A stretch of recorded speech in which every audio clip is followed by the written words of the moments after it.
guys, welcome back to the channel. I hope everybody's having a good weekend.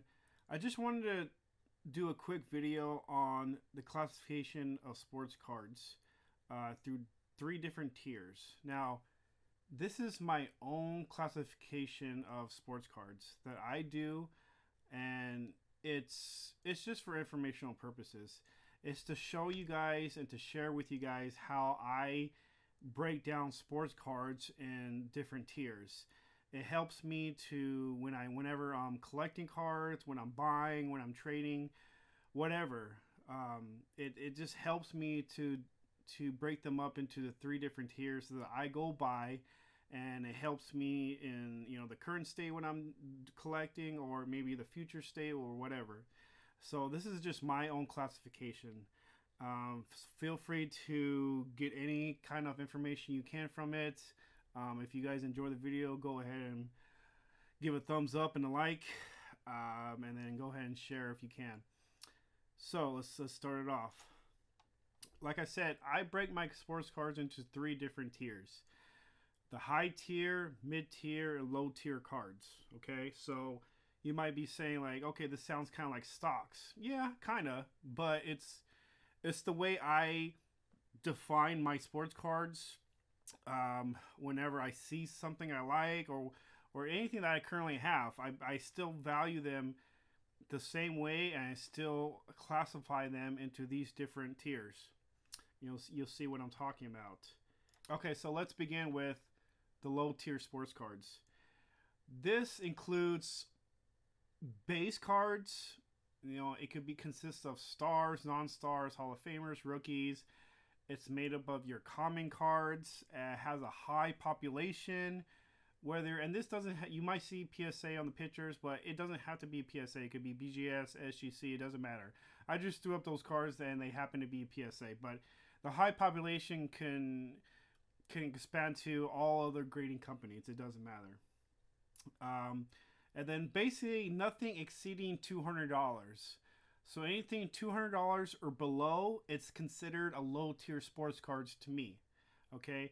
I also want to mention that you guys probably see that in parentheses where it says base, stars, non-star, Hall of Famers, rookies. I mean, this can include those players and more. It's not limited to those type of players.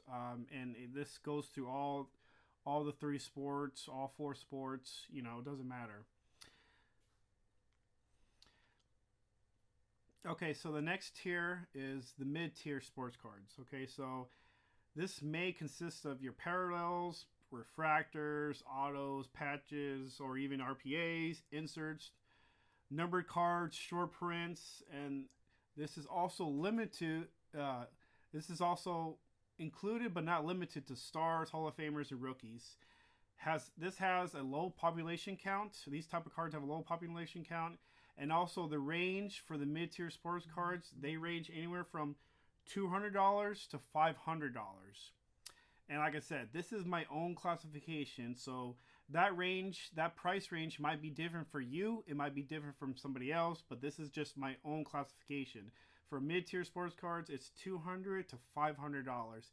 That's when I'm purchasing, whether I'm purchasing that type of card, or it's the value of that card. It doesn't matter. If that price range or that value is within that range, to me, it's considered a mid-tier sports card. Okay, and the last tier that I classify cards as is at the high tier. Okay, so the high tier sports cards may include the 101s. It may include the refractors, X-fractors, parallels, autos, patches, RPAs. Kind of similar to the mid tier, but this is more rarity in these cards. And they also may include stars, Hall of Famers, or rookies. It's not limited to just those. It could go expand. I just gave you a little example in those parentheses. Just like the mid-tier sports cards, it has a low population. And then if you try to look at comps, it's either limited or has no comps. Okay, so the range for these high-tier sports cards are anything that's $500 or more.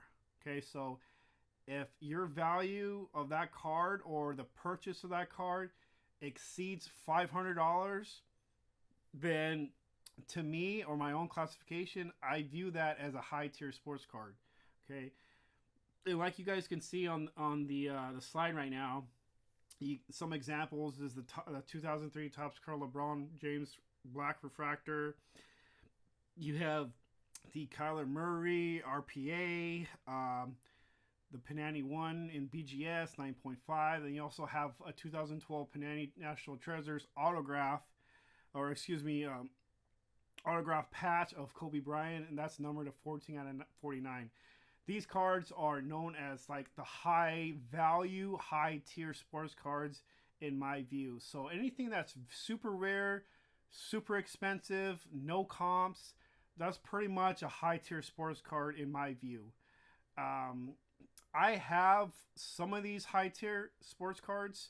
I don't have a huge lot of them, but let's just say in every tier I've dealt with, either as a collector, investor, I've bought, I've sold, I've pretty much done all the tiers, whether I be collecting, investing, or purchasing any of these type of cards.